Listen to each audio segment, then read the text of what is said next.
नमस्कार मैत्रिणींनो, स्वागत आहे तुमचे आजच्या नवीन व्हिडिओमध्ये। आज आमच्याकडे आल्या होत्या गाद्या बनवून। तर नेहमीप्रमाणे त्यांना कव्हर शिवण्याची जबाबदारी आली माझ्याकडे। तर हे गादीचे कव्हर कसे शिवले जाते याची माहिती मी आजच्या व्हिडिओमध्ये शेअर केलेली आहे।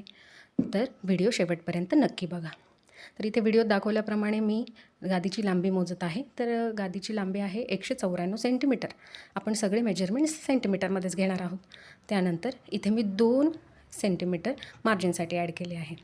इथे रुंदी बघू शकता तुम्ही, गादीची आहे 127 सेंटीमीटर आणि परत 2 सेंटीमीटर आपण मार्जिनसाठी ॲड करणार आहोत। त्यानंतर गादीची उंची आपल्याला मेजर करायची आहे, कारण ही बॉक्सची गादी आहे।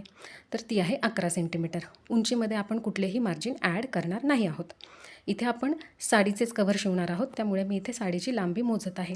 आता इथे लांबी आपल्याला दुप्पट करायची आहे। तर 197 सेंटीमीटरचे दुप्पट होतात 392 सेंटीमीटर। तसे 392 सेंटीमीटर मी लांबी मोजून घेतलेली आहे। त्यानंतर रुंदी मेजर करत होते, तर इथे तुम्ही बघू शकता की साडीची रुंदी कमी भरते आहे। आपल्या गादीची रुंदी आहे 127 अधिक 2 म्हणजे 129 सेंटीमीटर आणि इथे साडीची रुंदी भरते आहे 114 सेंटीमीटर। तर इथे आपल्याला एक पॅच अटॅच करावा लागणार आहे। मग त्यासाठी मी एक 16 सेंटीमीटरचा एक पीस त्या साडीचा कट करते आहे। इथे तुम्ही व्हिडिओमध्ये बघू शकता, जेवढी लांबी आहे तेवढाच आपण पीस म्हणजे 392 सेंटीमीटरचा पीस आपण कट करणार आहोत आणि हा कट केलेला पीस आपण मोठ्या पीसला अटॅच करणार आहोत। इथे तुम्ही बघू शकता आपल्या गादीच्या कव्हरची पूर्ण कटिंग झालेली आहे।